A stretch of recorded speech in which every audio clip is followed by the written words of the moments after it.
attitude. I was a shy young girl. I didn't become vivacious as I think I am today, as people tell me that I am, until I got older and was more confident about my knowledge. So it's about knowledge. And that's the one thing that you have to really work on. Multitasking is another thing, but multitasking isn't something that you learn, because I checked this out before I came here today. You can't teach yourself that. It's either in you or it's not in you. But I tend to think that women can multitask a lot easier than men. Men are, if I had to compare women and men in real estate, I don't know if either one has a disadvantage or advantage over one another. I really think it's based on the individual. So women, in my opinion, they can have a family, they can work, they can run, they can run that business, they can do multi-things, and I think for a man it's a little harder. So I think that that's something that if it's in you, try to expand on it, grow it as much as you possibly can. And if it isn't, don't worry about it. Find your other strengths. I mean, you can't be everything to everybody. And when you try to do that, you're putting yourself up for a failure or disappointment to yourself. So don't do that. So I worked hard, and then I remember getting involved. I wanted to get involved with the board. So I got on all kinds of committees, and I served hard for many years. And when I think about my career, it brings such happiness to me because I've done so many things. It's not just numbers. You can control the numbers because that's your sales. But the other items that you can add to your depth of personality and career, I found in the committees that I served. I mean, I served on professional standards. I served on I can't even remember all of them. There must have been about 20, 25 of them. But when I served on professional standards is a good one for me because I remember learning so much about real estate and what was right and what wasn't right. And that also helped me when I owned the company and how to teach my agents, what you can do and what you can't do. And then I remember deciding after being on several committees that I wanted to get on the board. But I didn't want to waste a lot of time being on the board for a long time. I really wanted to work my way up and become a president. So I remember getting on to what could have been called, and John's laughing, the boys club. Well, when I got on the board, there were a lot of men on the board. And it was like, well, who is she and what does she want? So 4 years later, I was president of the association. So I achieved my goal, but I gave back. It wasn't all about Millie and what Millie wanted. It was what could I add? How did I add value to them? How did I help what I was doing? It's important for me to walk away from something at any level, whether it's helping a client negotiate a credit, whether it's serving on a committee, whether it's serving on the board. It's important to walk away and feel good about what you did and how you did it and that it was done right. In all my career, and all the deals that I've done, there's only been one transaction that I didn't feel really good about when it was over. Otherwise, I did. I felt good about the different transactions, the different committees that I served on, and I felt that I can contribute. When I think about my career, it brings a smile because it's really been quite a role of different things that I've experienced in all the years and how much I've learned and how much I gave back.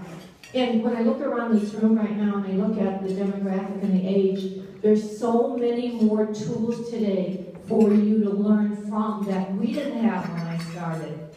It's not that I'm so ancient, but I have to tell you, when I started, we had conduct books, okay? We had paper books. We were the carrier of the information, so that's what everybody tried to build their career on. I got the data, and I'm not giving it to you unless you hire me. Now, it's much harder today. Now, and I remember when I was president, my accepting speech was telling you how to embrace technology. I mean, the tools today are so much different and so can help you so much. You just have to reach out and grab them and learn from them. So I think that if I could tell you how to do it and how to do it well, I think that building confidence is an important thing, very important. Learning, be knowledgeable, earn the respect of the people that you work with and the other people in the industry.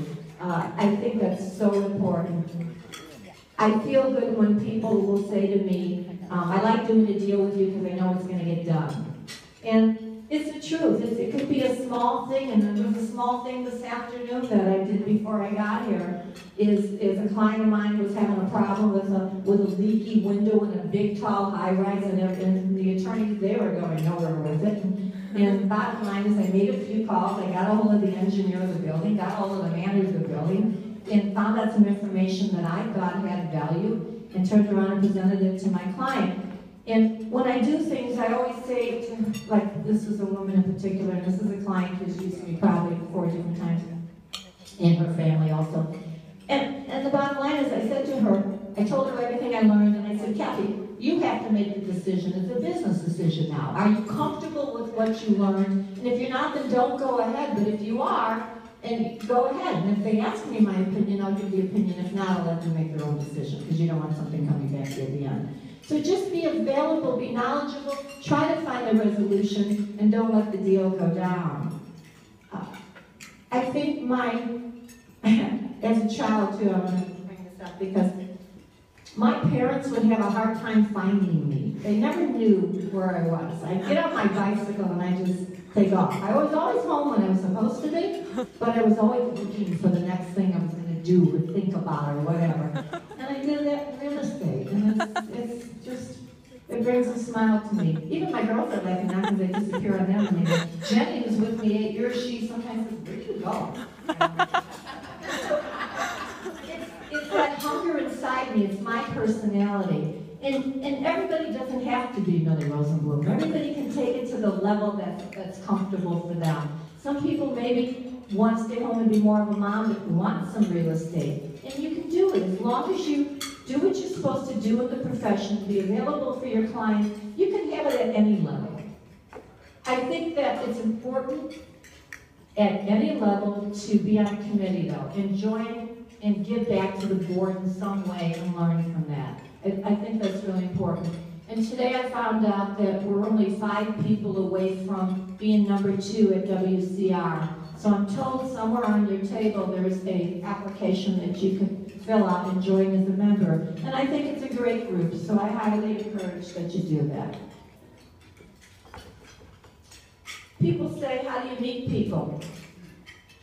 I think you have to get out there. You can't stay behind your computer. I mean, there's some people that are just computer geeks. And I've had a few agents when I own my company that just run on the computer all the time, on the computer. Not with the computer. Get out there. Find a way to be seen, attend the different functions. I mean, again, you have so many different things, the Good Neighbor Awards. There's all kinds of real estate seminars and functions, things that you can do throughout the year to help expose yourself and learn from. And I really encourage that you do that. If you can find a mentor, one of the things that I've been talking to Cara about that I think is important that we didn't have is a mentorship program. If there's a way to mentor under someone, would be great. And if there's a way Cara could put together a mentorship program where some agents pick 20, 10, 15 agents that would like to train people, that would be a great way to learn. So it doesn't necessarily have to mean you have to get licensed and go out on the street and start selling, because it's not easy to do that unless you have some training behind you. My attitude was, I never worried about the money. It's not that I didn't need the money. It's just that I knew if I worked hard it would come, and it did. So if you can mentor under someone for a period of time and learn the business, that's the best way to start. I think, you know, Rebecca and I talked at lunch about the advantages or disadvantages of being a woman in real estate. I think that it's easier for a woman to be in residential real estate, not necessarily commercial, but